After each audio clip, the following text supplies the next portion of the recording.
როგორც ჩანს, სოფლიოში მიმდინარე და მოსალოდნელი სამხედრო კონფლიქტების ფონზე ამერიკულ ტომაჰაუქს კიდევ დიდი ხანი არ ემუქრება მიწაში დამარხვა, ისე როგორც ძველი ინდიელები აკეთებდნენ მშვიდობის დამყარების ნიშნად და ბოლო დღეებია ძალიან აქტიურად მიდის ლაპარაკი, გამოითქმის სხვადასხვა ვერსიები, იმასთან დაკავშირებით გამოჩნდება თუ არა ტომაჰაუქის ტიპის ფრთოსანი ამერიკული ფრთოსანი რაკეტები უკრაინის შეიარაღებაში და ვიხილავთ თუ არა სარაკეტო დარტყმებს ამერიკული მაღალტექნოლოგიური ფრთოსანი რაკეტებით რუსეთის ტერიტორიის სტრატეგიულ სიღრმეებში სტრატეგიული მნიშვნელობის ობიექტებზე, ისეთ ობიექტებზე, რომელიც აქტიურად არის ჩართული პირდაპირ თუ ირიბად უკრაინის წინააღმდეგ მიმდინარე ომში. ზოგადად რუსეთ-უკრაინის ომში დასავლეთის მხრიდან უკრაინისთვის შეიარაღების მიწოდება, განსაკუთრებით მაღალტექნოლოგიური სისტემის მიწოდება საკმაოდ თანმიმდევრულად და დინამიურად ვითარდება, შეგვიძლია ვთქვათ, თუკი პირველ ეტაპზე განსაკუთრებული აქცენტი პირველადი საჭიროების ნივთებზე, სამედიცინო კომპლექტებზე, ჯავშანჟილეტებზე, ინდივიდუალურ შეიარაღებაზე, ყუმბარდყორცნებზე, სხვადასხვა ტანკსაწინააღმდეგო სისტემებზე იყო, შემდეგში უკვე დაემატა სხვადასხვა ტიპის ზუსტი-დამიზნების საბრძოლო მასალები, მაღალტექნოლოგიური სადაზვერვო და კამიკაძე დრონები, შემდეგში გამოჩნდა ისეთი სისტემა, როგორც არის ჰაიმარსი და ჰაიმარსის მსგავსად იყო არაერთი სისტემა, რომელსაც ხშირად დამსახურებით და ძალიან ხშირად დამსახურებლად game changer-ებსაც ეძახდნენ ამ ომში, თუმცა ეს არის ისეთი მასშტაბური ომი, ისეთი კომპლექსური და ისეთი ყოველმხრივი რესურსების ჩართულობით მიმდინარე ომი, სადაც რთულია შეიარაღების რომელიმე სისტემამ game changer-ის მთლიანად თამაშის სხვა მიმართულებით წარმმართველის როლი იკისროს და შეასრულოს. თუმცა ტომაჰაუკი შედარებით უფრო განსხვავებული რაკეტა არის და მისი ტექნიკური შესაძლებლობები მკვეთრად აღემატება იმ რაკეტების ტექნიკურ შესაძლებლობებს, იმ ფრთოსანი რაკეტების ტექნიკურ შესაძლებლობებს, რომელიც დასავლეთის მხრიდან, ევროპული ქვეყნების მხრიდან აქამდე იყო მიწოდებული უკრაინაზე და გამოიყენებოდა რუსეთის ოპერატიულ და სტრატეგიულ სიღრმეებში დარტყმისთვის. აქ საუბარი მაქვს სკალპის და Storm Shadows ტიპის რაკეტებზე, რომელიც საფრანგეთმა და დიდმა ბრიტანეთმა მიაწოდეს უკრაინას და რომელთა ინტეგრირებაც მოხდა უკრაინის საჰაერო ძალების სხვადასხვა ტიპის საბჭოთა თვითმფრინავებზე, Су-24-ებზე, ბომბდამშვენებზე, Су-27-ებზე, MiG-29-ებზე და ასე შემდეგ, ასევე ზუსტი-დამიზნების ბომბები. ზოგადად ტომაჰაუკების მიწოდების შესაძლებლობაზე უკრაინისთვის, ხო, დიდი ხანია მიდის საუბარი, პირველ ეტაპზე უკრაინული მხრიდან მიდიოდა ამაზე რაღაცა გაყვითი საუბრები, როგორც ჩანს, დახურულ რეჟიმში მოხდა სხვა შეიარაღებასთან ერთად მოხდა ტომაჰაუკების მოთხოვნაც უკრაინის მხრიდან, თუმცა ეს არ არის ისეთი შეიარაღების სისტემა, რომელიც სიტყვაზე რაღაცა ზედმეტი ფიქრის გარეშე შეიძლება მიაწოდო, ხო, ბევრად შეუდარებლად უფრო სერიოზული სისტემაა, ვიდრე ნებისმიერი შეიარაღების სისტემა, რომელიც აქამდე ყოფილა მიწოდებული უკრაინისთვის დასავლეთის მხრიდან. ეს არის სტრატეგიული დონის სარაკეტო სისტემა, რომელსაც საკმარისი რაოდენობით მიწოდების შემთხვევაში რეალურად შეუძლია იტვირთოს აი ამ game changer-ის როლი. აქაც ყველაფერი იქნება დამოკიდებული იმაზე, მიწოდების შემთხვევაში რა რაოდენობის და როგორი კონფიგურაციის რაკეტები იქნება მიწოდებული. უამრავი სხვადასხვა ვარაუდები გამოითქმის, რომ შესაძლებელია ტომაჰაუკების მიწოდება უკვე ხდებოდეს უკრაინისთვის, ისე როგორც შეიარაღების ბევრ სისტემაზე მოხდა გასული წლების განმავლობაში, ანუ ომის მიმდინარეობის დროს, რომ სისტემა უკვე გადაცემული იყო უკრაინის შეიარაღებულ ძალებზე და მხოლოდ მერე იწყებოდა საუბარი ოფიციალურ წრეებში ამაზე, ხო? ამერიკის მხრიდან, შეერთებული შტატების მხრიდან პირველი ასე ვთქვათ, ოფიციალური კომენტარი ამაზე JD Vance-მა გააკეთა ვიცე-პრეზიდენტმა, რომ მიმდინარეობს განხილვა აი ამ ტომაჰაუკის რაკეტების მიწოდების შესაძლებლობაზე.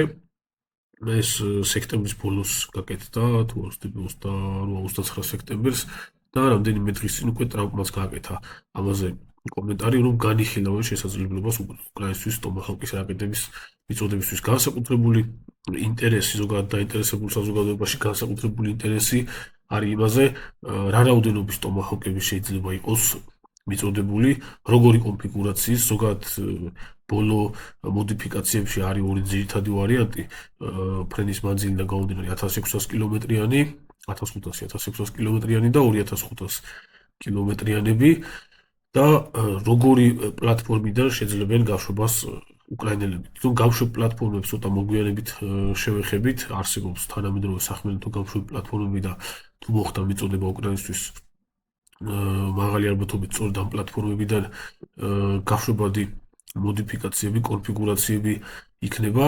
ზოგადად ტომაჰოკის ტიპის ფრთოვსანი რაკეტა შეერთებული შტატების სამხედრო სიძლიერის ერთგვარ სიმბოლოდაც იქცა გასული რამდენიმე ათეული წლის განმავლობაში და მთელი რიგი წარმატებული სამხედრო ოპერაციები საწყის ეტაპებზე სწორედ ტომაჰოკებით სარაკეტო დარტყმებზე იყო დაფუძნებული შეერთებული შტატების მხრიდან იგივე ერაყის კამპანიის დროს მოყოლებული 90-იან წლების დასაწყისიდან ოპერაცია უდაბნოს ქარიშხლის დროს შემდეგ აქტიურად გამოიყენებოდა იუგოსლავიის ომის დროს ნატოს ოპერაციის ფარგლებში და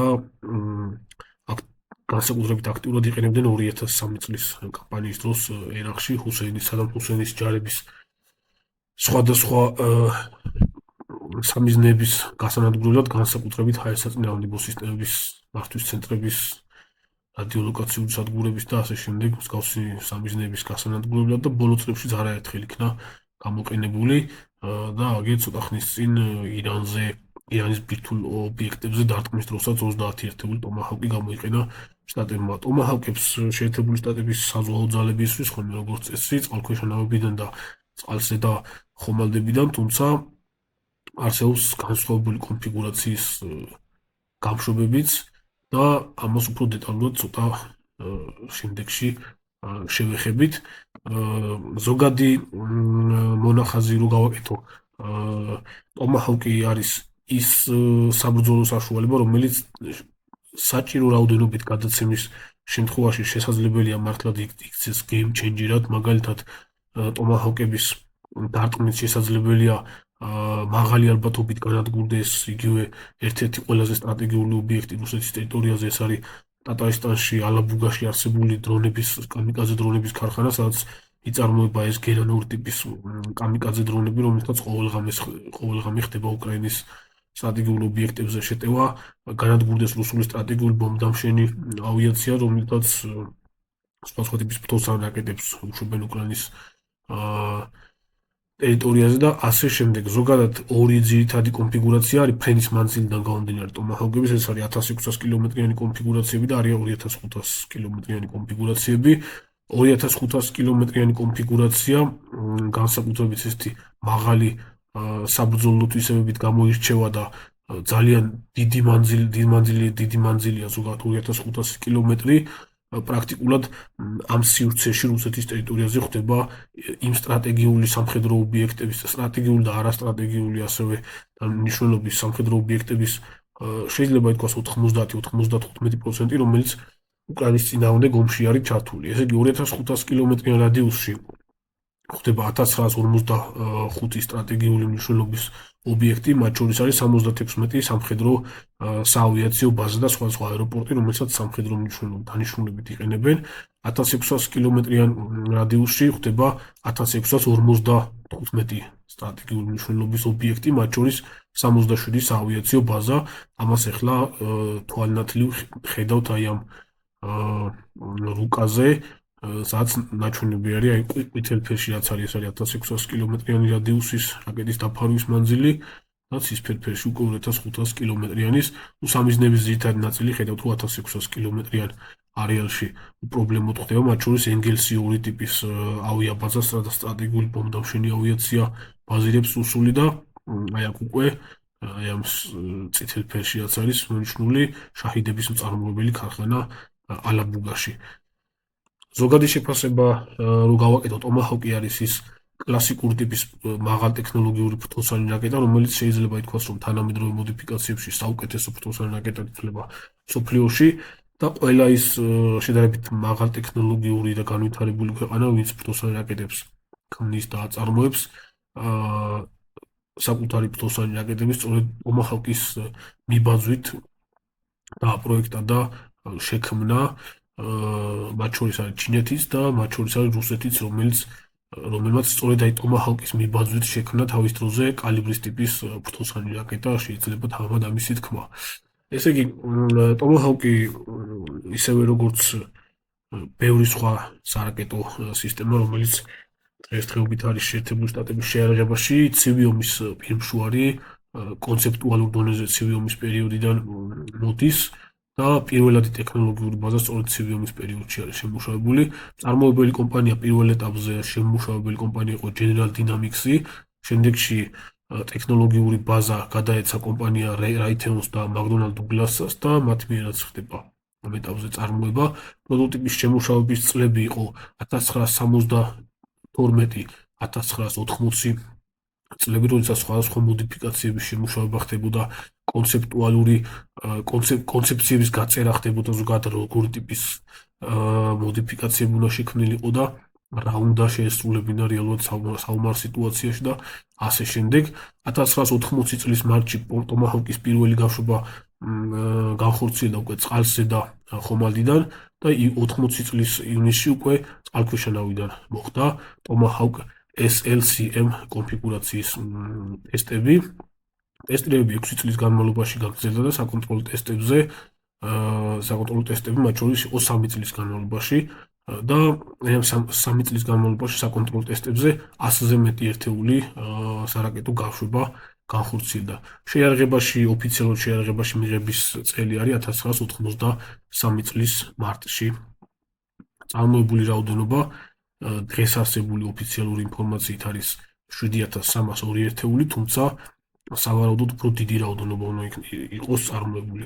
ღირებულება ტაქტიკალ ტომაჰავკი კონფიგურაციის ერთ-ერთი თანამედროვე კონფიგურაცია არის $1,870,000 არის.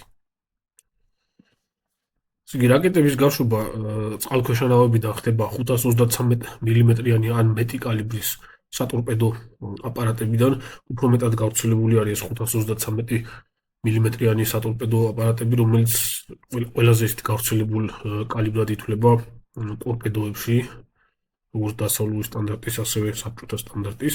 ხოლო წყალზე და ხომალდებიდან MK-153 ტიპის 45 გრადუსიანი დახრილი გამშვები გემბაზე დამონტაჟებული დახრილი გამშვები მოწყობილობიდან ხდება, ეს ცოტათი უფრო ძველებური გამშვები მოწყობილობა არის, ან ბევრად უფრო თანამედროვე MK-51 ტიპის უნივერსალური ვერტიკალური გამშვები სისტემის საშუალებით. ეს MK-51 არის უმეტესად IGC-ის ერთიან სარაკეტო სისტემაში შემავალი გამშვები, რომელშიც ინტეგრირებული არის თვითონ ეს MK-51 ტიპის გამშვები, სხვადასხვა ტიპის რადიოლოკაციური სადგურები, IGC-ის ცეცხლის მართვის სისტემა და ასე შემდეგ, რომელიც უზრუნველყოფს თავის მხრივ აი ამ MK-51-დან როგორც ტომაჰავკების გაშვებას, ასევე სტანდარტის ტიპის რაკეტსაწინააღმდეგო ინტერცეპტორი გადამჭერი რაკეტსაწინააღმდეგო რაკეტების გაშვებას. წყალქვეშა ნავების ზოგიერთ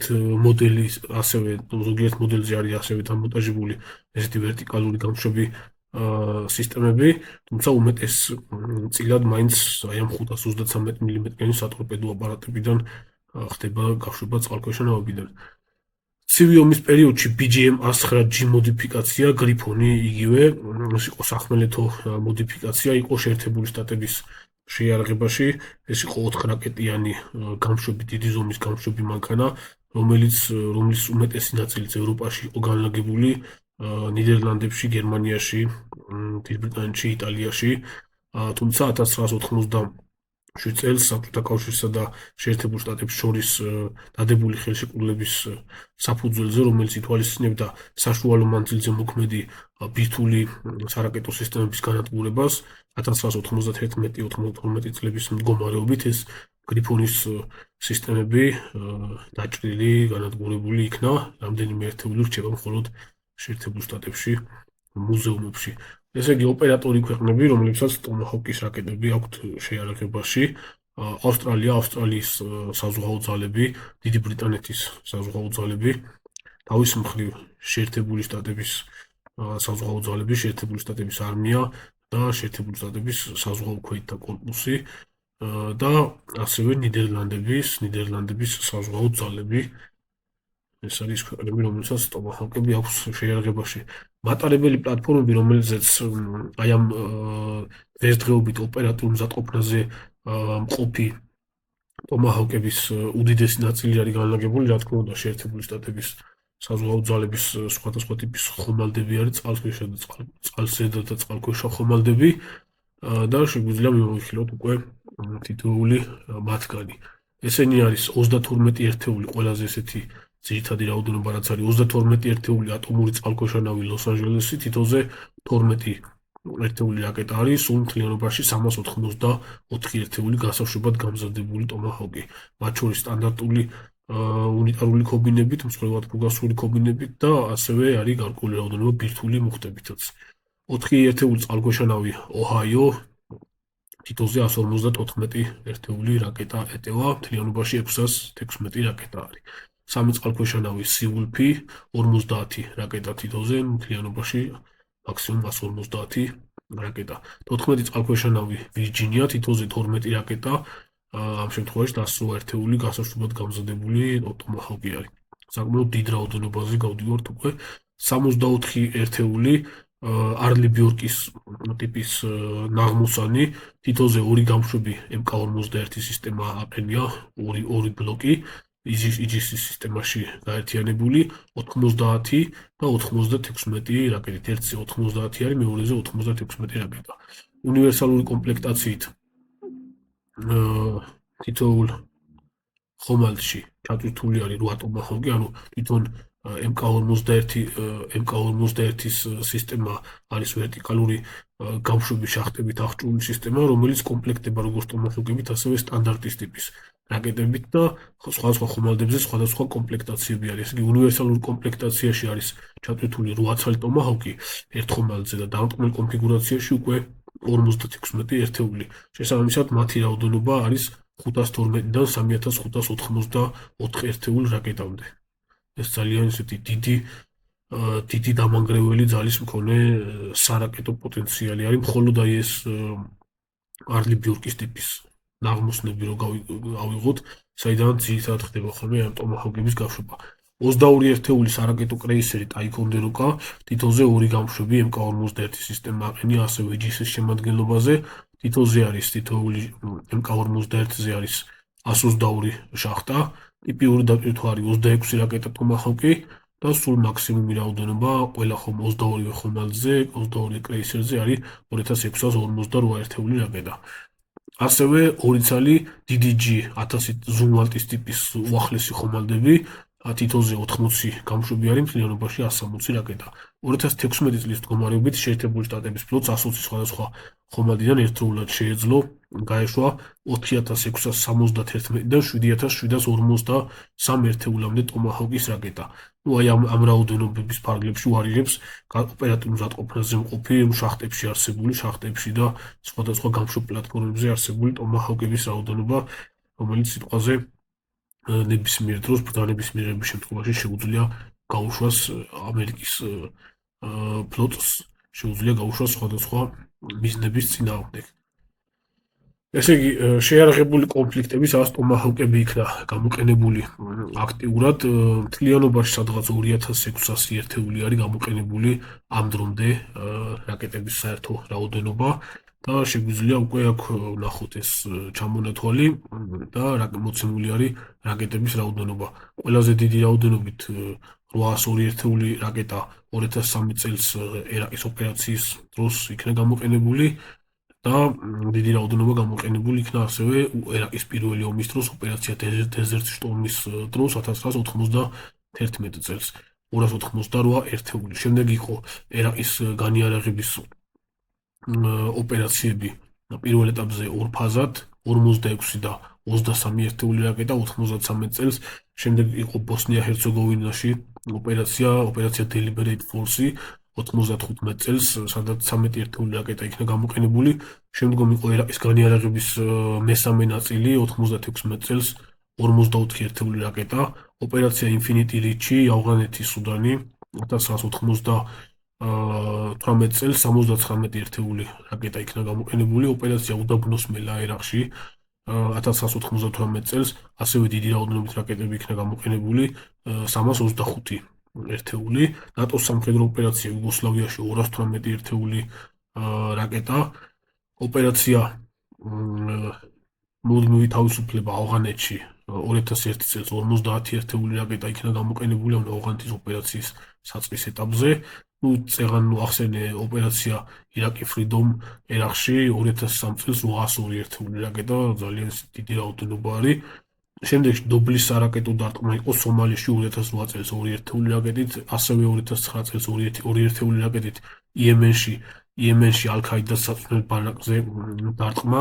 შემდგომში 2011 წლის სამხედრო ინტერვენცია ლიბიაში 2011 წლის მარტში 124 ერთეული რაკეტით. სამხედრო ოპერაცია ISIS-ის წინააღმდეგ ერაყში 2014 წელს უკვე 47 ერთეული რაკეტა.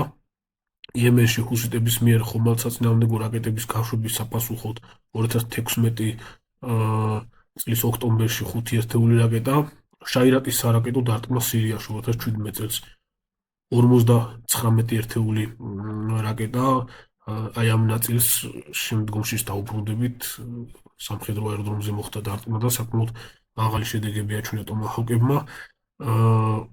2018 წელს სირიაში დამასკოსა და ჰომსის დაბომბვა სხვადასხვა ობიექტებზე დარტყმა 66 ერთეული რაკეტა იქნა გამოყენებული. 2024 წლის სარაკეტო დარტყმები იემენში ჰუსიტების წინააღმდეგ 2024 წელს, ესე იგი 135 ერთეული რაკეტა. შემდგომში 2025 წლის მარტში შეერთებული შტატების დარტყმები იემენელი ჰუსიტების წინააღმდეგ ასევე უცნობი რაოდენობის რაკეტების რამდენიმე ათეული რაკეტა იყო როგორც მახსოვს და ბოლო იყო თავდასხმა ირანის ბირთვულ ობიექტებზე დარტყმა 30 ერთეული ტომაჰავკი გამოიყენეს.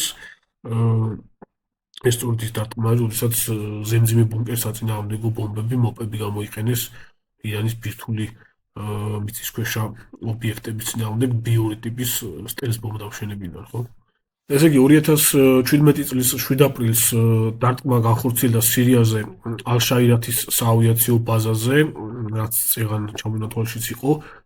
რაკეტების გაშვება განახორციელა USS როსისა და პორტერის ტიპის ხომალდებმა ხმელთაშუა ზღვიდან. მთლიანობაში 59 რაკეტა იქნა გაშვებული და განადგურდა 54 სხვადასხვა ტიპის სამიზნე, ძირითადად სამიზნეები იყო საფრენი აპარატები. მოხვედრების აბსოლუტური უმრავლესობა იყო მაღალი სიზუსტით და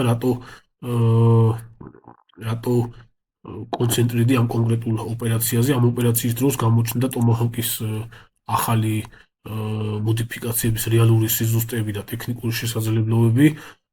მოხვედრების, ასე ვთქვათ, სამიზნეების 99% შეიძლება ითქვას ფენომენალურად მაღალი სიზუსტეებით, დაახლოებით 5 მეტრიანი სიზუსტეებით და იყო შემთხვევები, პირდაპირ იყო მოხვედრები საფრენ აპარატებზე.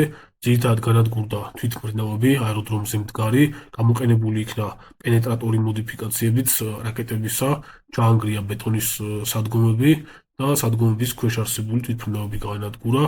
ეს სურათები ხარ, რასაც ხედავთ თანაგზავრიდან გადაღებულ სურათებზე, კარგად ჩანს და ამ სურათებში სადაც განადგურებული თვითმფრინავები ჩანს, ეს ძირითადად იყო საბჭოთა გამანადგურებლები მიგოს და სამები იყო აქ ბაზირებული. მაღალი სიზუსტებით განადგურდა და რეალურად ყველამ დაინახა რა შეუძლია ტომაჰავკს. მანამდე ესეთი თვალსაჩინო სურათები ტომაჰავკებისგან მიყენებული დარტყმების შედეგისა მანამდე არ ყოფილა და საკმაოდ სერიოზული განხილვები მოყვა აი ამ ოპერაციას 2017 წელს. ეხლა შეგვიძლია უკვე შევადაროთ ტომაჰავკის ტიპის მთოსანი რაკეტების სხვადასხვა კონფიგურაციები და მიმოვიხილოთ მათი ტექნიკური მაჩვენებლები, ტექნიკური მახასიათებლები სხვადასხვა პერიოდში შეიარაღებაში მიღებული ტომაჰავკების განსხვავებული მოქმედების მანძილებით, განსხვავებული წონთი კატეგორიებით, დანიშნულებით სხვადასხვა ტიპის საბრძოლო ნაწილებით და ასე შემდეგ.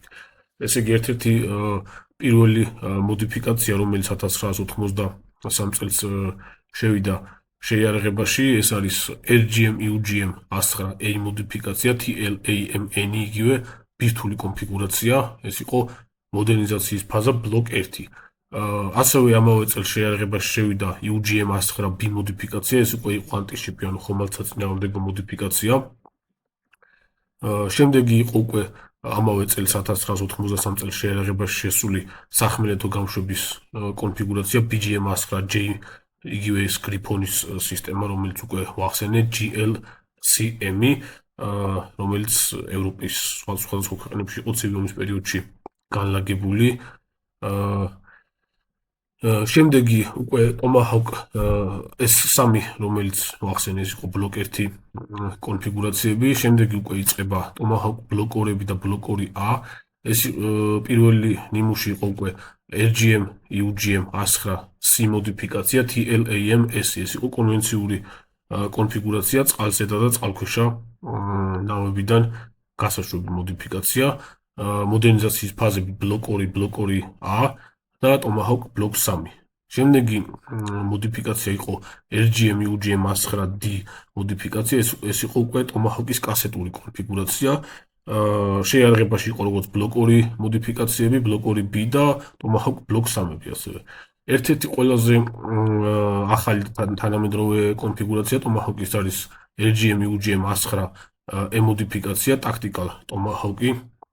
იგივე ეს არის Tomahawk-ის ბლოკ 4 კონფიგურაცია, იგივე ადრეული ბლოკ 5. და არის ასევე ახალი მოდიფიკაცია 2004-2005 წლებში მიღებული არის ეს რაკეტები, ეს ტაქტიკალ Tomahawk-ის ორი კონფიგურაცია, ერთი რომელიც უკვე ვახსენეთ და მეორე არის LGM UGM 109H მოდიფიკაცია, TTPV მოდიფიკაცია ბეტონგამტანი საბრძოლო ნაწილით, ესე წყალზედა და წყალქვეშა ნავებიდან გაშვებადი არის და ეს უკვე არის გამაგრებული ბეტონის არმირებული ნაგებობების გასანადგურებლად, ბეტონის საავიაციო ანგარის გასანადგურებლად, სხვადასხვა საფრენი აპარატების ბეტონის ანგარების გასანადგურებლად და ასე შემდეგ. ესე იგი, ფრენის მანძილები LGM UGM 109A ბირთვული მოდიფიკაცია 93 წელს შესული შეიარაღებაში 2500 კილომეტრი, ხომალდსაწინააღმდეგო B მოდიფიკაცია UGM 109B მოდიფიკაცია ანტიშიპი 460 კილომეტრი, ასევე 550 კილომეტრიანი ვარიანტებიც იყო.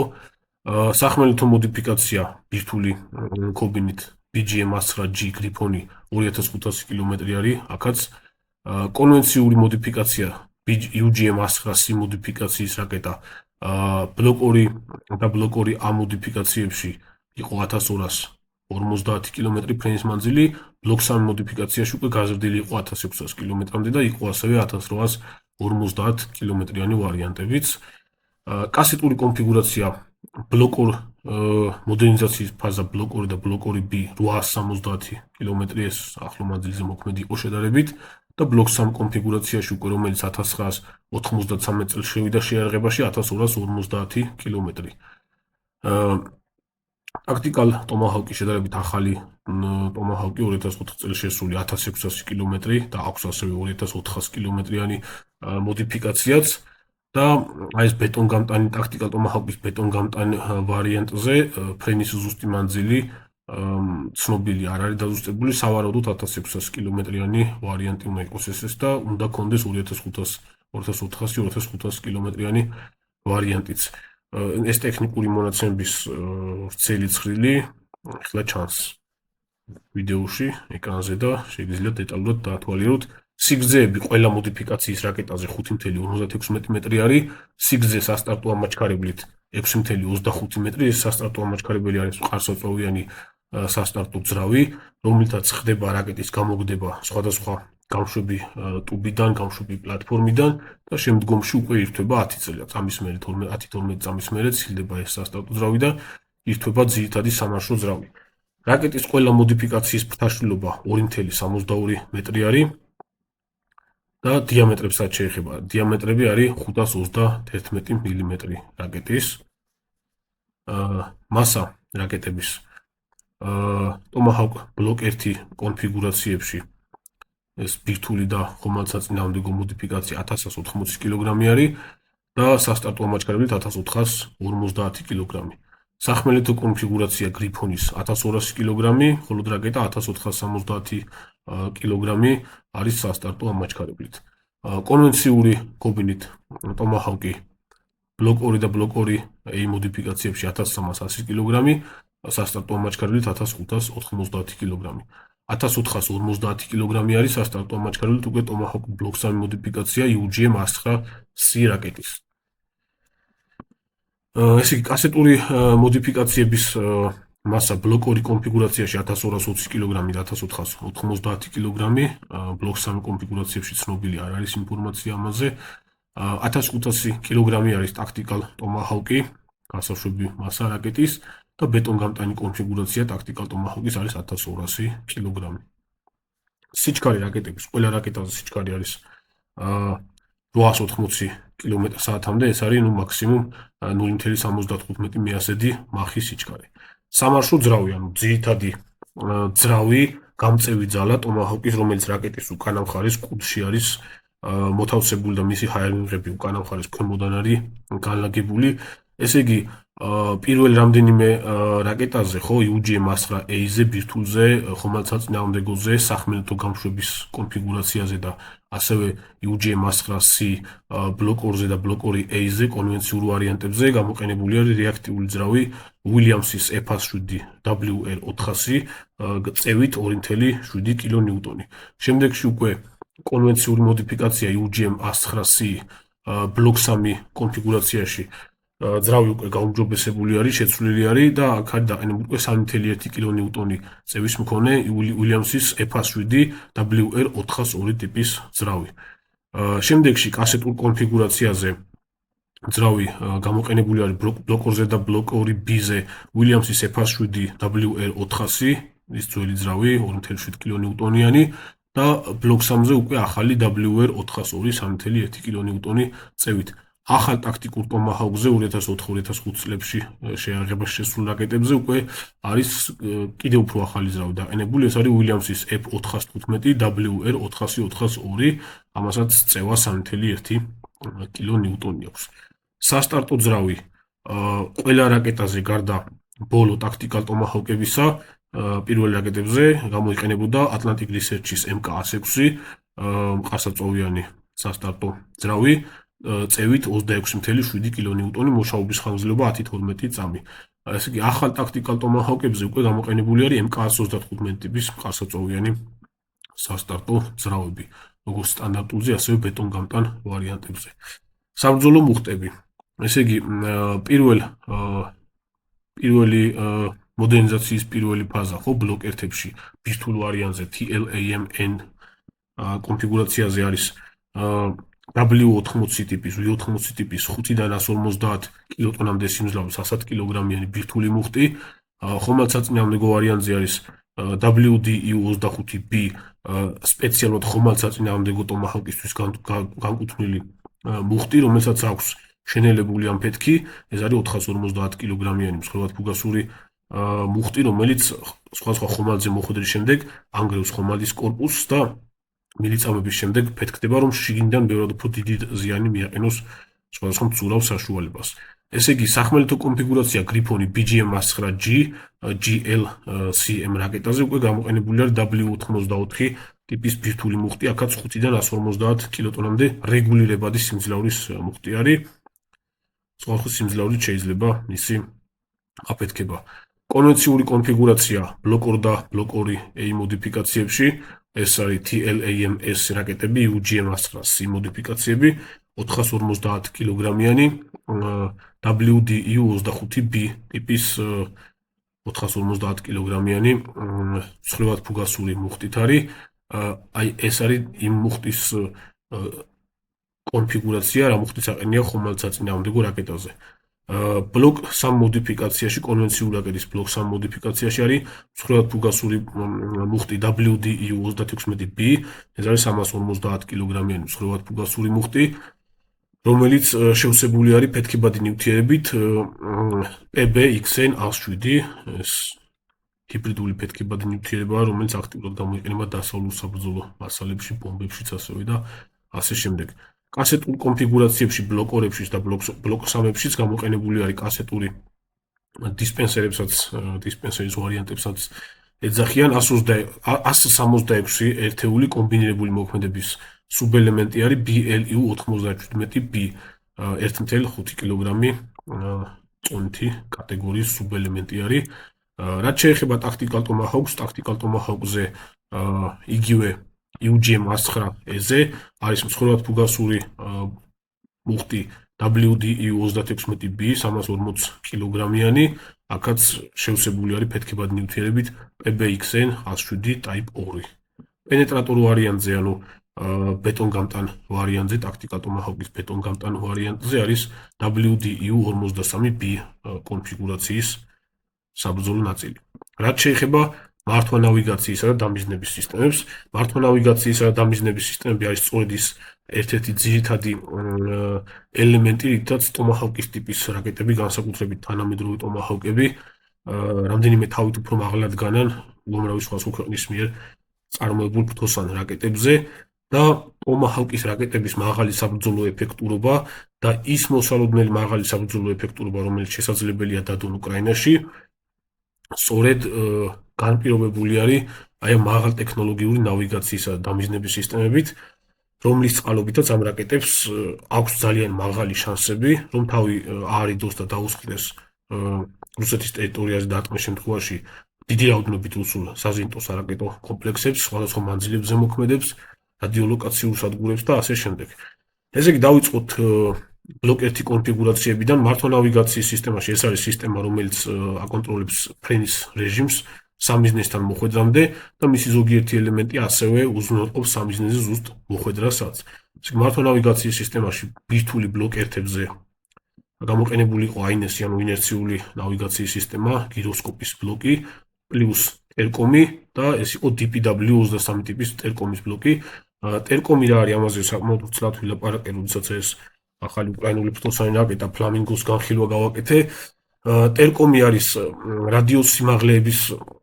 რადიოსიმაღლის მზომებით დაკომპლექტებული, რადიოსიმაღლის მზომებზე მომუშავე ასე ვთქვათ, ნავიგაციის ბლოკი, რომელიც უზრუნველყოფს იმას, რომ ფრთოსანმა რაკეტამ მიფრინოს რელიეფის უსწორმასწორობის გაყოლებით დაბალ სიმაღლეზე და ასევე წინასწარ ჩატვირთული ინფორმაციის გათვალისწინებით და ინფორმაციის მომენტალურად მიღებული ინფორმაციის და ჩატვირთული ინფორმაციის დადარებით მოახდინოს სამიზნემდე ზუსტი მიფრინა და რა თქმა უნდა ეს ტანდემში მუშაობს ინერციული ნავიგაციის ბლოკთან. შესაბამისად, სიზუსტე ამ რაკეტებზე იყო 80 მეტრის ფარგლებში, რაც დღესდღეობით ეხა თანამედროვე ტომაჰაუკებზე, რომელიც 3-5 მეტრის სიზუსტით ხდება სამიზნეებს, ძალიან დაბალი მაჩვენებელია, თუმცა არ დავაუწყდეს, რომ ამ პირველ ტომაჰაუკებზე GPS-ი საერთოდ არ გამოიყენებოდა, იმიტომ რომ GPS-ი ჯერ სამხედრო დანიშნულებით ამერიკის არმიაში არ იყო. ესე იგი, ამავე რაკეტის ხომალდსაწინააღმდეგო ვარიაცია UGM-9B, ხო, ანტიშიპი ბლოკ 1 კონფიგურაციაში, მხოლოდ ჰქონდა AINES-ი და ბოლო ეტაპზე უკვე ხომალდზე დამიზნება ხდებოდა აქტიური რადიოლოკაციური თავაკით DSQ-28 ტიპის, რომელიც 10-დან 20 GHz-მდე სიხშირეებზე მუშაობდა, ანუ ბოლო ეტაპზე ამ აქტიურ რადიოლოკაციურ თავაკით ხდებოდა ხომალდის ჩაჭერა და პირდაპირ მიმართვა მასზე. გრიფონის კონფიგურაციაში BGM-9G მოდიფიკაციაზე უკვე დაყენებული იყო AINES-ი პლუს ტერკომი და საერთო ჯამში ესეც უზრუნველყოფდა 80 მეტრიან სიზუსტეს, ანუ ანალოგიური AINES-ი პლუს ტერკომი DPW-23 ტიპის ტერკომის ბლოკი იყო ამაზეც გამოყენებული, როგორც იმ პირველ ბლოკ 1 კონფიგურაციის ბირთვულ ვარიაციაზე UGM-9E-ზე. ესე იგი, კონვენციური ვარიაცია UGM-9C მოდიფიკაციაზე, აქ უკვე გვხდება ახალი ელემენტები, როგორც არის DISMAC-ის სისტემა. ესე იგი, მართვა ნავიგაციის სისტემაში AINES-ი, P1000 ტიპის AINES-ის ბლოკი გამოიყენებოდა, პლუს ტერკომი DPW-23, ანუ ანალოგიური ტერკომის ბლოკი, რაც წინა რაკეტებში იყო და დამიზნების სისტემაში უკვე გვხდება DISMAC-ის სისტემა DXQ1. DISMAC-ის სისტემაც ოდნავ წააგავს ტერკომის სისტემას, მაგრამ DISMAC-ი აკეთებს რას? DISMAC-ის საშუალებით ხდება რაკეტის ტვინი დაუძახოთ, რაკეტის ტვინში ჩატვირთული ხდება წინასწარ ჩატვირთვა თანამგზავრული ფოტოების, ზედხედები, სხვა რელიეფის, ლანდშაფტის იმ ასე ვთქვათ მარშრუტისა, რა მარშრუტზეც უნდა გაიფრინოს რაკეტამ სამიზნეზე მიფრენამდე, ან ყველა იმ შესაძლო მარშრუტებისა, რომელიც შესაძლოა იქნას არჩეული სხვადასხვა მიზანზე რაკეტის მიმართვის შემთხვევაში. შესაბამისად, რაკეტის ფიუზელაჟის ქვედა მხრიდან აყენია ოპტიკური სენსორები, ეთქვა კამერები არის, რომელიც რაკეტის ფრენის მომენტში მუდმივ რეჟიმში აკეთებს ფოტოების გადაღებას რაკეტის ქვემოთ არსებულ რელიეფზე, ლანდშაფტზე და ახდენს მათ დადარებას რაკეტის ნავიგაცია მართვის სისტემაში ჩატვირთულ იმ ფოტოებთან. შესაბამისად, ასეთი სისტემის არსებობის შემთხვევაში, დისმაკის სისტემის არსებობის შემთხვევაში, რაკეტას მიზნამდე მიფრენა შეუძლია GPS-ის არარსებობის შემთხვევაში ან რაღაცა მომენტში ინერციული ნავიგაციის სისტემის წყობრიდან გამოსვლის შემთხვევაშიც კი.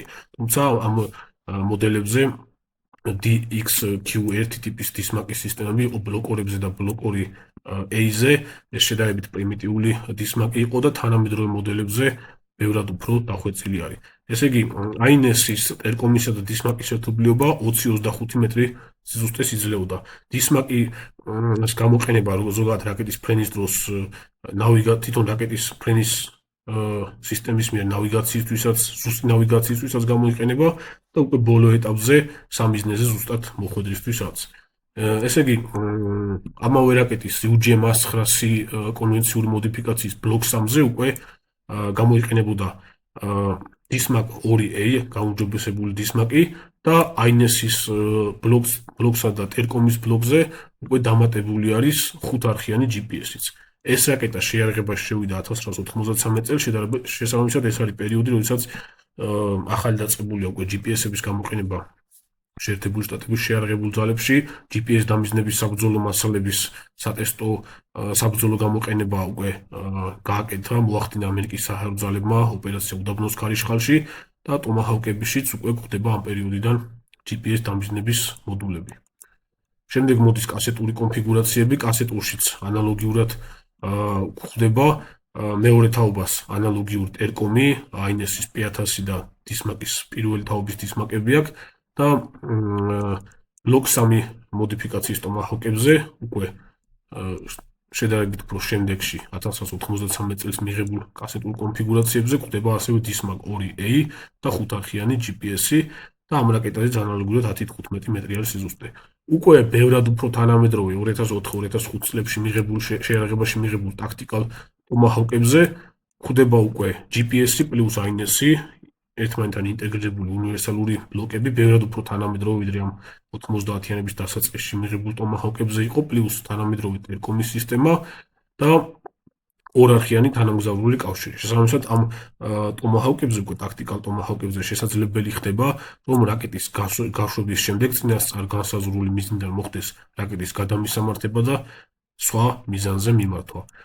DISMAC-ს რაც შეეხება ამ შემთხვევაში, DISMAC 4 არის უკვე გამოყენებული ტაქტიკალ ტომაჰავკებზე, როგორც სტანდარტულზე, ასევე ბეტონგამტანი ქობინით აღჭურვილ მოდიფიკაციაზე და ამ DISMAC 4 უკვე ბოლო ეტაპზე უზრუნველყოფს 5-10 მეტრის სიზუსტით მიზანზე მოხვედრას. GPS-ი, AINES-ი პლუს ტერკომი, DISMAC-ი და ამ შემთხვევაში DISMAC-ის სისტემაში გამოყენებული არის ხელოვნური ინტელექტის ელემენტებიც. აი ამ სურათზე მაგალითად ნაჩვენები არის საინტერესო ილუსტრაცია არის, ნაჩვენები არის ტომაჰავკის რაკეტის მოდულური კონფიგურაცია, ზოგადად ტომაჰავკის რაკეტები, განსაკუთრებით ახალი რაკეტები, ღია არქიტექტურით იწყება და ექვემდებარება შემდგომ მოდერნიზაციას, სხვადასხვა ფაზებს, წინ არის ჩადებული, ისევე როგორც შეიარაღების უამრავ სხვა სისტემაში, დასავლური წარმოებლების მიერ წარმოებულ სისტემებში და ბოლო პერიოდში უკვე რუსებიც სხვადასხვა სისტემებს ამ მიდგომებით აპროექტებენ და აწარმოებენ. აქ ახლა კარგად ჩანს უკანა უნივერსალური ნაწილი, ანუ სამარშრუტო მზიდი ნაწილი დავარქვათ და სხვადასხვა საბრძოლო ნაწილებით და განსხვავებული დამიზნების სისტემებით. ეს ზემოთ რაც არის პირველი, ახლა რაც შემოიხაზება, ეს არის ხომალდსაწინააღმდეგო კონფიგურაცია, უშუალოდ რაკეტაზე დამაგრებული რაც არის კიდევ განსხვავებული კონფიგურაცია არის, ეს იგივე კონვენციური მუხტი არის 450 კილოგრამი წონითი კატეგორიის მსხვილად ფუგასური მუხტით დამიზნების სისტემებიც განსხვავებული აქვს. ახლა ანტიშიპიანოს ხომალდსაწინააღმდეგო ვარიაციას ცხვირში აქტიური რადიოლოკაციური დამიზნების თავაკი აქვს და სტანდარტულ კონვენციურ ვარიაციას ვარიანტის დამიზნება დისმაკით, GPS-ით და ტერკომით ხდება, უფრო დისმაკითა და GPS-ით და აქეთ უკვე არის ბირთვული კონფიგურაცია, nuclear warhead-ი, როგორც ხედავთ, და აქეთ უკვე სატესტო თავაკი არის სასწავლო გაშვებებისთვის. აი ამ სურათზე უკვე კარგად ჩანს ტომაჰოკის ორი ერთ-ერთი ყველაზე ძირითადი მოდიფიკაციები ხომალდსაწინააღმდეგო კონფიგურაციაში და ჩვეულებრივ სახმელეთო მიზნებზე გათვლილი კონფიგურაციებში განსხვავება ფრენის ტრაექტორიებში. ხომალდსაწინააღმდეგო კონფიგურაციაში გასროლის შემდეგ რაკეტა ადის ზემოთ, მერე ეშვება და სწორხაზოვნად მიფრინავს ზღვის წყლის ზედაპირიდან დაბალ სიმაღლეზე და შემდგომ ადის ზემოთ სამიზნესთან მეტნაკლებად მიახლოების შემდეგ, ანუ ტერმინალურ ფაზაში გადასვლის წინ ადის ისევ ზემოთ და იწყებს მოძრაობას მარჯვნივ და მარცხნივ მიხოურ-მოხოურ მოძრაობებს და ეცემა უკვე სამიზნეს. ეს მოძრაობები არის საჭირო იმისთვის, რომ სხვადასხვა ხომალდების საბორტე რაკეტსაწინააღმდეგო სისტემებმა, როგორც არის მაგალითად 20 მმ-იანი ან 30 მმ-იანი ავტომატური საგემბანო ავტომატური სწრაფმსროლელი ქვემეხები, როგორც მაგალითად არის AK-730, ხო, საბჭოთა რუსულ ხომალდებზე, მაქსიმალურად გაუჭირდეთ ასეთ სისტემებს აი ამ ფრთოსანი ხომალდსაწინააღმდეგო ფრთოსანი რაკეტების ჩამოგდება. აი ამ სურათზე უკვე land attack mission, რომელსაც აწერია, ხომალდიდან ხდება წყალქვეშა ნავიდან ან გემიდან ტომაჰოკის გაშვება, კრებს სიმაღლეს, მერე ეშვება დაბლა, მერე ისევ ადის ზემოთ, სწორხაზოვნად მიფრინავს და ტერმინალურ ფაზაში გადასვლამდე ეშვება დაბალ სიმაღლეზე და ტერკომის გამოყენებით აკეთებს მანევრებს და მარჯვენა ან მარცხენა მხრიდან ეჯახება შეფრინდება იმ ზონაში, სადაც არის პოტენციური სავარაუდო მიზანი. აი ეს მიხვევა-მოხვევის ვარიაციები წინასწარ განსაზღვრადი და დაპროგრამებადი არის, გააჩნია კონკრეტულ სიტუაციაში, როგორი ტიპის ტრაექტორიით ჯობია მიზანზე მოხვედრა.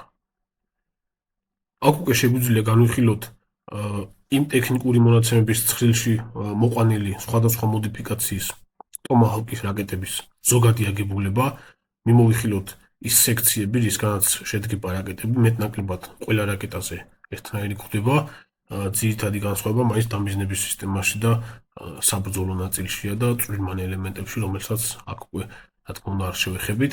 ესე იგი დავიწყოთ პირველი ეს ბირთვული კონფიგურაცია BGM-RGM-109A ტომაჰოკი land attack missile TLAM-N კონფიგურაცია. ეს ბლოკერთები არის. ესე იგი, პირველი guidance section-ი დამიზნების სექცია, სადაც არის პირველი, ასე ვთქვათ, თაობის ინერციული ნავიგაციის სისტემით აღჭურვილი დამიზნების სისტემა. შემდეგ მოყვება უკვე საბრძოლო სექცია, სადაც მოთავსებული არის W80 ტიპის ბირთვული მუხტი, 5-დან 150 კილოტონამდე სიმძლავრის ბირთვული მუხტი. შემდეგ მოყვება forward body, ეს არის უკვე სექცია, სადაც განლაგებული არის საწვავის აუზები აი ამ სამარშო ძრავებისთვის. შემდეგ მოდის mid body სექცია, ანუ საშუალო სექცია, აქ განლაგებული არის როგორც დამატებით კიდევ სხვა განსხვავებული კონფიგურაციის საწვავის აუზები, ასევე ეს არის სექცია, სადაც განლაგებულია უკვე გვერდითა ფრთები და აი ამ ფრთების მართვის სისტემა. შემდეგ მოდის უკვე after body section-ი, ანუ შუა ნაწილის შემდგომი მცირე ზომის სექცია, სადაც განლაგებულია სხვადასხვა წვრილმანი ელემენტები, განლაგებული არის განთავსებული არის აქ ჰელიუმის აუზი, რომელიც სხვადასხვა აქტუატორებისთვის გამოიყენება, ასევე ფრთასაჭეებისთვის გამოიყენება და ასევე არის ქვედა მხრიდან ჰაერმიმღები განლაგებული. შემდეგ მოდის ძრავის სექცია, სადაც სამარშო ძრავი არის განლაგებული და ასევე არის უკანა ფრთასაჭეები. და შემდეგ ყველაზე ბოლოში მოდის სასტარტო ძრავის მყარსაწვავიანი სასტარტო ძრავის სექცია, რომელიც გაშვების შემდეგ 10-12 წამის შემდეგ ცილდება რაკეტას. აი ეს უკანა ნაწილი, ესე იგი forward body-ს შემდეგ არსებული სექციები, რაც არის, ხო? აი აქ რადისის შემოხაზვაც ხდება ახლა ამ მომენტში. ეს არის მეტნაკლებად უნიფიცირებული ნაწილი, რომელიც რაკეტების უმეტესობაზე მსგავსი კონფიგურაციებით გვხვდება, რა თქმა უნდა, ერთი და იგივე თაობის რაკეტებზე, ბლოკ 1-ებზე, ბლოკ 2-ებზე, ბლოკ 3-ებზე ერთნაირად გვხვდება, ბლოკ 3-ებზე ერთნაირებია, ბლოკ 2-ებზე ერთნაირები და ბლოკ 1-ზეც ერთმანეთის მსგავსი. და პლუს ამას საერთო გათანაწყობა ყველა კონფიგურაციაზე მსგავსი არის. ერთადერთი განსხვავებები მოდერნიზაციის ყველა ფაზაში არის დამიზნების წინა პირველი guidance section, რაც არის დამიზნების ბლოკეზე და მის შემდეგ არსებულ საბრძოლო ნაწილზე.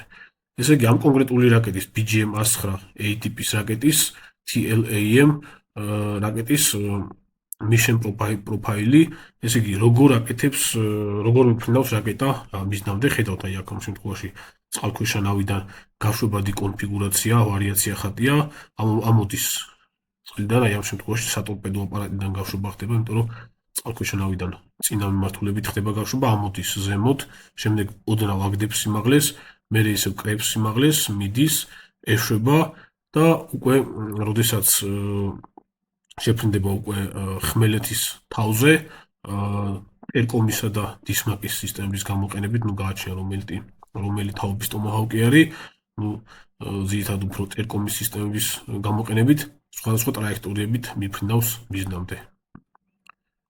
შემდეგი რაკეტა BGM-109B მოდიფიკაცია ხომალდსაწინააღმდეგო კონფიგურაციაში. ანალოგიური არის იმ რაკეტისა, რაც უკვე განვიხილეთ ბირთვული კონფიგურაციისა, განსხვავება არის დამიზნების სექციაში და საბრძოლო ნაწილში. ესე იგი, guidance section-ი, როგორც ხედავთ, აქტიური რადიოლოკაციური დამიზნების თავაკი აქვს, როგორც ეღანაც ახსენე და შემდეგში მოდის ეგრეთ წოდებული bullpup-ის ტიპის მუხტი, უკანა მხარეს სპეციალურად ხომალდსაწინააღმდეგო კონფიგურაციაში. დანარჩენი ყველაფერი ანალოგიური არის იმ რაკეტისა.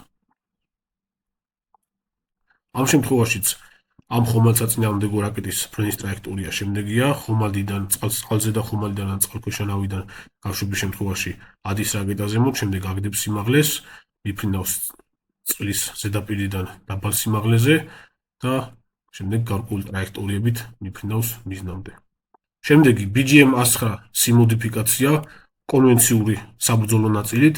წინა ნაწილში არის უკვე დამიზნებისა და ნავიგაციის ელემენტები, INS-ი, ტერკომი და დისმაკი. შემდეგ მოდის პატარა სექცია, სადაც მცირე ზომის საწვავის აუზები არის და პლუს დისმაკის სენსორებისთვის არის ქვედა მხრიდან ეგრეთ წოდებული ილუმინატორები და შემდეგ მოდის ანალოგიური ხომალდსაწინააღმდეგო ვარიაციაზე რაკეტაზე არსებული მუხტის ანალოგიური bullpup-ის ტიპის საბრძოლო ნაწილი, მსხვილად ფუგასური საბრძოლო ნაწილი. უკანა მხარე ანალოგიური არის უკვე განხილული რაკეტებისა. ესე იგი, ამ აღნიშნული რაკეტის კონვენციური რაკეტის ფრენის ტრაექტორია, აქაც წყალქვეშა ნავიდან გაშვების შემთხვევაში ადის რაკეტა ზემოთ, შემდეგ შეუძლია მაღალ სიმაღლეზე ფრენის რეჟიმში მიფრინდეს მიზნამდე, ან დაბალ სიმაღლეზე ფრენის რეჟიმში მიფრინდეს მიზნამდე და ხმელეთზე შეცვლის შემთხვევაში ტერკომისა და დისმაკის გამოყენებით სხვადასხვა ტრაექტორიებით მიფრინდეს მიზნამდე. Tomahawk Land Attack მისაილი დისპენსერი ვარიაცია, ეს არის კასეტური კონფიგურაცია. BGM-109D მოდიფიკაცია უკვე ანალოგიური არის უკანა ნაწილის გათანაწყობა, აგებულება, განსხვავება აქაც წინა ნაწილში არის, ამ დამიზნებისა და საბრძოლო ნაწილში.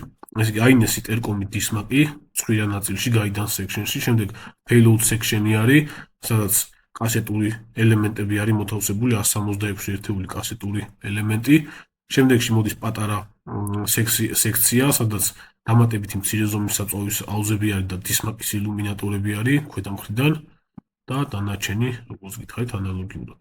ამ რაკეტის შემთხვევაში ფრენის ტრაექტორია ასეთი არის და იგივენაირი არის, როგორც ჩვეულებრივ კონვენციურ ვარიაციაში.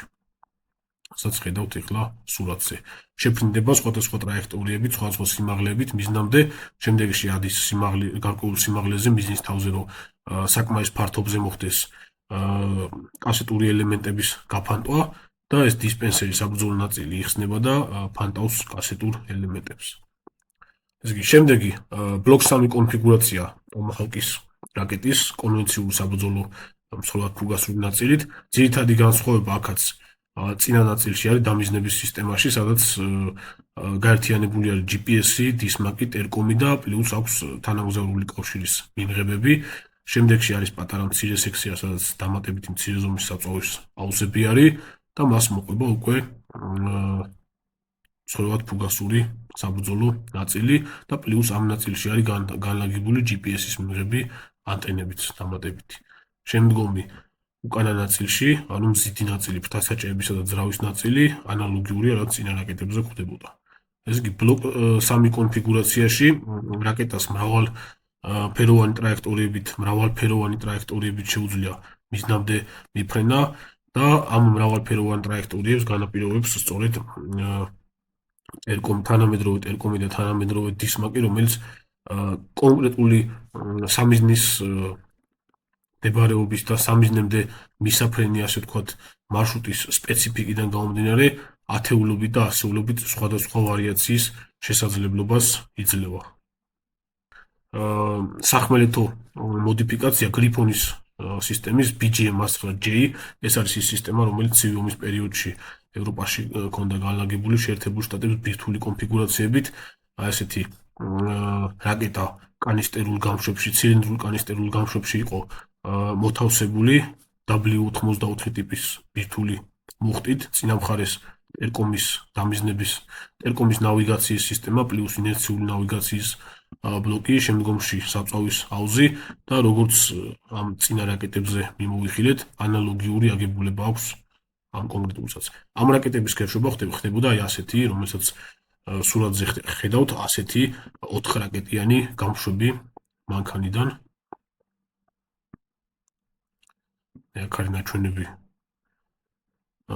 თვითონ შემადგენლობა, მანქანების შემადგენლობა, გამშვები მანქანა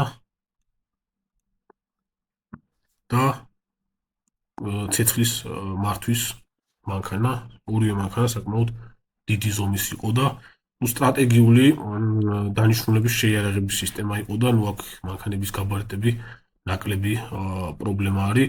ზოგადად ეს მანქანები, ეს სისტემები ერთ-ერთი ძირითადი, ასე ვთქვათ, ბირთვული ხელკეტი იყო დასავლეთისთვის ევროპის ქვეყნებში განლაგებული საბჭოთა კავშირის წინააღმდეგ და როგორც გითხარით, საშუალო მანძილზე მოქმედი ბირთვულქობინიანი რაკეტების შეზღუდვის ხელშეკრულების ფარგლებში მოხდა მათი განადგურება, უტილიზაცია 91-92 წლებამდე.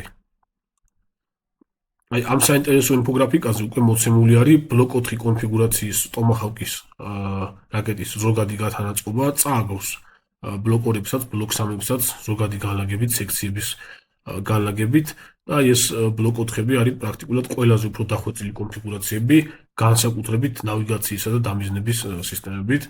წარმოდგენილი არის, როგორც წეგან განვიხილეთ, ტაქტიკალ ტომაჰავკები არის ესენი ბლოკ 4-ები, წარმოდგენილი არის სტანდარტული ვარიაცია, ჩვეულებრივი უნიტარული მსხვერპლად ფუგასური ნაწილიც არის პენეტრატორი ვარიანტი, ბეტონგამტანი ვარიანტი, ანუ UGM-109H და არის ასევე RGM UGM-109E TLAM-E მოდიფიკაცია ბლოკ 4 კონფიგურაციით, რომელსაც აქვს დამატებით ბარაჟირების ფუნქცია, ანუ შეუძლია შეფრენა რაღაც გარკვეულ ტერიტორიაზე პოტენციური სამიზნის გამოვლენა და შემდგომ თანამგზავრული კავშირის საშუალებით შეიძლება მომენტალურად მოხდეს ამ რაკეტის გამიზნვა, მიმართვა რაღაც კონკრეტულ მიზნამდე, რომელიც ზუსტი ადგილმდებარეობა მანამდე ცნობილი არ იყო.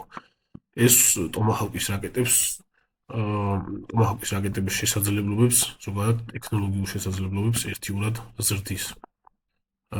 ეხლა შევეხოთ იმ საკითხს, რაც არის რა სისტემებიდან შეძლებენ უკრაინელები ამ რაკეტების გაშვებას მიწოდების შემთხვევაში.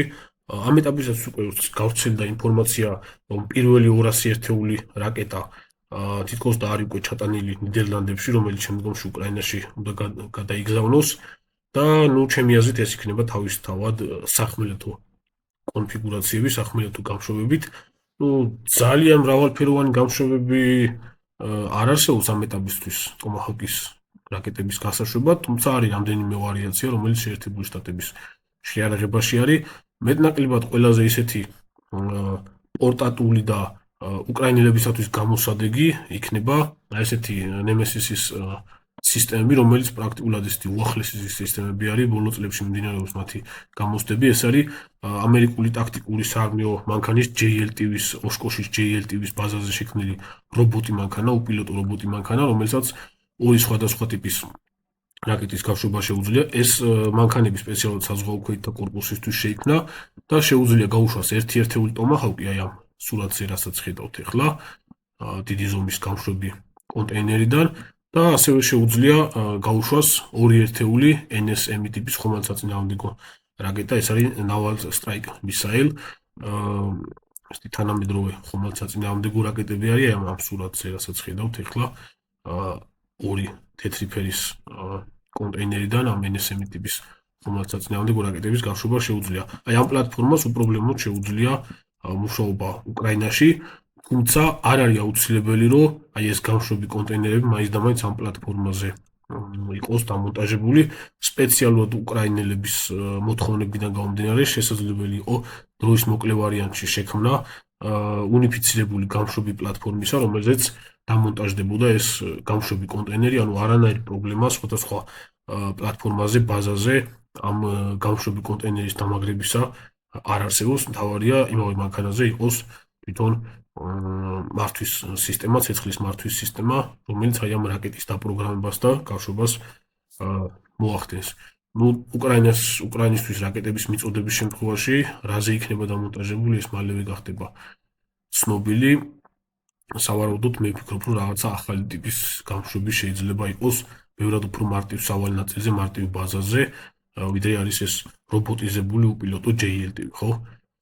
არის კიდე მეორე ვარიაცია, რომელიც ძალიან ისეთი უმცირესია შანსი, რომ გამოჩნდეს უკრაინაში. ეს არის ტაიფუნის სისტემა, ტაიფუნ მისაილ სისტემი.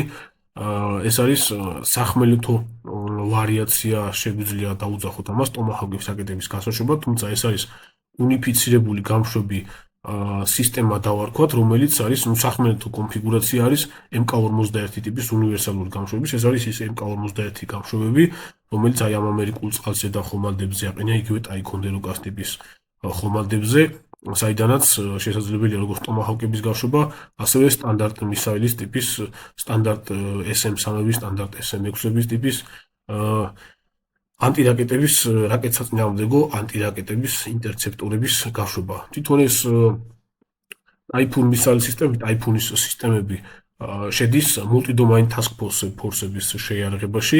ეს არის შენაერთები ამერიკის შეიარაღებულ ძალებში, რომელიც ბოლო წლებში შეიქმნა და არის მრავალფუნქციური, მულტიპროფილური შენაერთები, რომელიც თავის თავში აერთიანებს უამრავი სხვადასხვა დანიშნულების ქვედანაყოფს, როგორც დაზვერვის ქვედანაყოფს, მართვის ქვედანაყოფებს და ძირითადი ამ ასე ვთქვათ multi-domain task force-ების ძირითადი შემტევის საშუალება, დამრტმელი საშუალება არის სხვადასხვა ტიპის სარაკეტო სისტემები. მათ შორის არის სამი ასე ვთქვათ ძირითადი ბატალიონი. ერთი არის ყველაზე ისეთი ძირითადი, რაც არის ახლა სქემაზე, რასაც ხედავთ, სტრატეგიული ცეცხლის ბატალიონი, strategic fire ბატალიონი, რომლის შემადგენლობაში შედის ჰაიმარსების ბატარეა, სხვადასხვა რაკეტებით. პირველ რიგში ეს არის PRSM-ის ტიპის ახალი ტიპის შუამანძილზე მოქმედი რაკეტები. შემდეგ მოდის საშუალო მანძილზე მოქმედი სარაკეტო სისტემების ბატარეა და შემდეგ მოდის უკვე long range hypersonic weapon battery. ეს უკვე არის განსაკუთრებით ჩორ მანძილებზე მოქმედი ჰიპერბგერითი რაკეტების გამშვები სისტემები. აი ეს mid range capability battery რაც არის, აი ამ ბატარეის შემადგენლობაში მოიაზრება სწორედ ეს ტაიფუნის სისტემები. ნუ დანარჩენი ორი ბატალიონი არის air defense ბატალიონი, საჰაერო თავდაცვის ბატალიონი და ბრიგადის საპორტის ბატალიონი, ეს უზრუნველყოფის ბატალიონი არის, რომელსაც უდიდესი როლი აკისრია თავისთავად თვითონ ამ multi-domain task force-ების ფუნქციონირებისთვის. თვითონ ეს შენაერთი არის ბრიგადის მსგავსი შენაერთი არის, თუმცა განსხვავებული სტრუქტურა აქვს და მუშაობდა მოქმედების სპეციფიკა, ესე პირდაპირ არ შეიძლება რომ შევადაროთ რაღაც სტანდარტული რომელიმე ბრიგადის სპეციფიკას, ხო?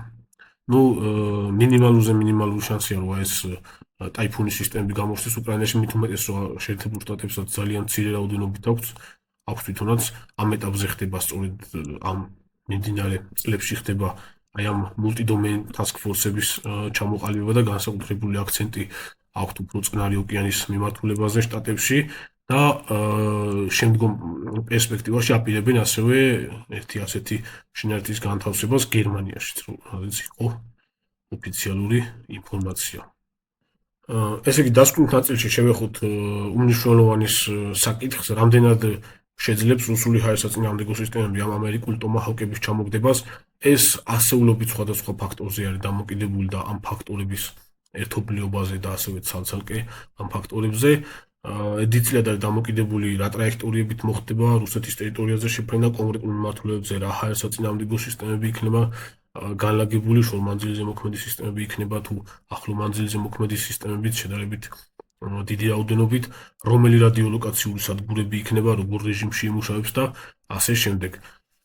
ესე იგი, არსებული ზოგადი მონაცემების მიხედვით, რომელიც რა თქმა უნდა 100%-ით ზუსტი არ არის, იმიტომ რომ ეს არ არის ისეთი ღია ინფორმაცია და განსაკუთრებით მნიშვნელოვან სამხედრო და ტექნოლოგიურ საიდუმლოს წარმოადგენს შეერთებული შტატებისთვის, ასევე მწარმოებელი კომპანიებისთვის, თვითონ ვინც ტომაჰავკებს აწარმოებს და რა თქმა უნდა შეერთებული შტატების სამხედრო ძალებისთვის. ძველი მოდიფიკაციის ტომაჰავკების რადიოამნეკლი ზედაპირი იყო 0.5 მეტრი კვადრატის ფარგლებში, ეს არის 5000 სანტიმეტრი კვადრატი და დღესდღეობით არსებული რუსული რადარების შესაძლებლობები რომ მიმოვიხილოთ, მეტნაკლებად აღმოჩენადი არის ეს ძველი მოდიფიკაციის ტომაჰავკები და ჩამოგდებადი არის. არაერთხელ მომხდარა ამ ტომაჰავკების ჩამოგდება იუგოსლავიის ომის დროს და ჩამოგდებული ტომაჰავკების ნატეხები დღემდე ბელგრადის მუზეუმში, სამხედრო მუზეუმში ინახება, თუმცა მნიშვნელოვნად განსხვავდება ვითარება, როდესაც საუბარი არის ახალი მეოთხე თაობის ბლოკ 4 ტომაჰავკებზე, BGM-9 ბლოკ 4-ებზე, ამ შემთხვევაში მაქსიმალური ამრეკლი ზედაპირი უფრო გვერდითა პროექციიდან ეს არის 500 სანტიმეტრი კვადრატი და წინა პროექციიდან, ცხვირა ნაწილში პროექციიდან ეს არის 10 სანტიმეტრი კვადრატი მაქსიმუმი. ძველი ტომაჰავკებისგან განსხვავებით ახალი ბლოკ 4 კონფიგურაციის ტომაჰავკები, როგორც ხედავთ ახლა სურათებზე განსხვავებას, ცხვირა ნაწილი განსხვავებული იხვისებრ ცხვირს ეძახიან, ამას გამოყენებული არის ფიუზელაჟის აგებისას სტელს ტექნოლოგიები და მნიშვნელოვნად არის დაქვეითებული აი ამ რაკეტის საერთო რადიოამრეკლი მაჩვენებლები, ხო? რაც შეგვიძლია აქვე ვნახოთ, ეს არის ნახევრად სამოყვარულო სიმულაცია, რომელიც გაკეთებული არის ტომაჰავკის სტანდარტული კონფიგურაციის ტომაჰავკის ფიუზელაჟი არის აღებული და მოდელირება არის გაკეთებული 450 MHz-დან 9600 MHz-მდე სიხშირის ტალღებით დასხივების შემთხვევაში, როგორ შეიძლება შეიცვალოს აი ამ ტომაჰავკის ფიუზელაჟის აეროდინამიკულ მოდელზე რადიოამრეკლი ზედაპირების მაჩვენებლები და რასაც ეს ექსპერიმენტი აჩვენებს მეგაჰერცების მატებასთან ერთად რადიოამრეკლი ზედაპირებიდან არეკლადობა მატულობს განსაკუთრებით ბორტების მიმართულებით და მინიმალურად ცხვირა ნაწილში. მნიშვნელოვანი არის როგორ ტრაექტორიებით მოხდება ტომაჰავკების შეფრენა რუსეთის ტერიტორიაზე, წინასწარ იქნება თუ არა განსაზღვრული დაზუსტებული ის მიმართულებები, სადაც მკვდარი ზონები აქვს რუსულ ჰაერსაწინააღმდეგო სისტემებს და აქ წინა პლანზე შემოდის დასავლური სადაზვერვო საშუალებები, მათ შორის კოსმოსური დაზვერვის საშუალებები, ზოგადად ტომაჰავკის ტიპის რაკეტების გამოყენების შემთხვევაში, როდესაც გაქვს დასავლური სადაზვერვო საშუალებებიდან საინფორმაციო უზრუნველყოფა, ანუ იცი ზუსტად მოწინააღმდეგეს კონკრეტულ დროის, კონკრეტულ მონაკვეთში, სად რა რადიოლოკაციური სადგური აქვს განლაგებული, სად არის რადიოელექტრონული ბრძოლის სისტემები, რებ სისტემები სად არის განლაგებული, როგორი მოდელები არის განლაგებული, ზოგადად ელექტრომაგნიტური ველის მიხედვით, რასაც მთელი რიგი სადაზვერვო თანამგზავრები ზვერავენ, ასევე სხვა ტიპის სადაზვერვო პილოტოები დასავლური დროის კონკრეტულ მონაკვეთში სწორი ტრაექტორიების შერჩევით მკვეთრად იზრდება, რამდენჯერმე იზრდება აი ამ ტომაჰავკის რაკეტების საბრძოლო ეფექტურობა. მომავალი გვაჩვენებს თუ გამოჩნდა ეს რაკეტები უკრაინის შეიარაღებაში, ზოგადად რუსეთის წინააღმდეგ და მთლიანად პოსტ-საბჭოთა სივრცეშიც უკრაინული სამხედრო ძალა იქცევა ბევრად უფრო მომაკვდინებელი სამხედრო ძალად, რომელსაც შეიარაღებაში გაუჩნდება ტომაჰოკის ტიპის სტოსანი რაკეტები, რომელიც ათეული წელია ერთ-ერთ ძირითად დამტმელ საშუალებად მოიაზრება ამერიკული სამხედრო ძალებისა და არაერთი, ასე ვთქვათ, შეერთებული შტატების არაერთი მოწინააღმდეგე გამხდარა აი ამ ტომაჰოკის რაკეტების ზუსტი დარტყმების მსხვერპლი. ისევ და ისევ მნიშვნელოვანი არის რა რაოდენობის რაკეტების მიწოდება მოხდება და ნომერ პირველი სამიზნეები, რა თქმა უნდა, იქნება აი ამ დრონების წარმოებელი ქარხანები, სხვადასხვა აეროდრომები და სამხედრო ტექნიკის ქარხნები და საბრძოლო მასალების მწარმოებელი საამქროები. გამოიწერეთ ჩემი YouTube-ის არხი, თუ კიდევ არ გაქვთ გამოწერილი და გაუზიარეთ ასევე თქვენს მეგობრებს, განსაკუთრებით იმ მეგობრებს, ვინც დაინტერესებული არის მსგავსი თემებით, სამხედრო ტექნიკური თემებით. მადლობა ყურადღებისთვის.